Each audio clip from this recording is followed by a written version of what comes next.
రైతులను రెచ్చగొట్టడం వైకాపా అధ్యక్షుడు జగన్కు తగదని ఉప ముఖ్యమంత్రి నిమ్మకాయల చినరాజప్ప అన్నారు. విజయవాడకు జగన్ మకాం మార్చి రైతుల సమస్యలపై పోరాడాలని హితవు పలికారు. గుంటూరు జిల్లా చిలకలూరిపేటలో మంత్రి ప్రత్తిపాటి పుల్లారావు ఆధ్వర్యంలో నిర్వహిస్తున్న జాతీయ స్థాయి ఎడ్ల బండ్ల బల ప్రదర్శన పోటీలను ఉప ముఖ్యమంత్రి చినరాజప్ప, మంత్రి పరిటాల సునీత తిలకించారు.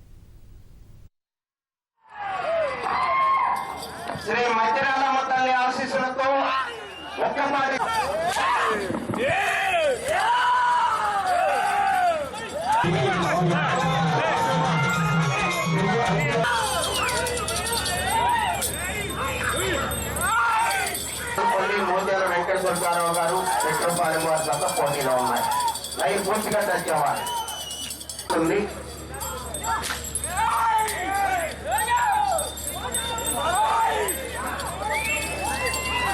చంద్రబాబు నాయుడు గారేమో ఇతర దేశాలకు వెళ్లి ఈవేళ మంచి కార్యక్రమాలు చేయాలి, ఈ రాష్ట్రాన్ని బాగు చేయాలని చెప్పి ఇవన్నీ తీసుకురావాలి, ఇక్కడ అభివృద్ధి చేయాలనే కార్యక్రమం తీసుకుని చంద్రబాబు నాయుడు తీస్తుంటే ఈయన కావాలని చెప్పి ఇటు ప్రాజెక్టులు జరగకూడదు, రాజధాని జరగకూడదు, కులాలు ఇచ్చి పెట్టాలనే కార్యక్రమం తప్ప రెండోది ఏమీ లేదు. దీనికి ప్రతిపక్ష నాయకుడిగా నువ్వేం చేస్తున్నావు? నువ్వేమో బెంగళూరులో మంచి ప్యాలెస్లో ఉంటావు, హైదరాబాద్లో మంచి ప్యాలెస్లో ఉంటావు, నువ్వు కనపడవు, 4 నెలలకు 3 నిద్రలు ఎత్తావు, వస్తావు ఇక్కడ రైతుల్ని ప్రజల్ని కులాన్ని రెచ్చగొట్టే పరిస్థితికి వెళ్తావు.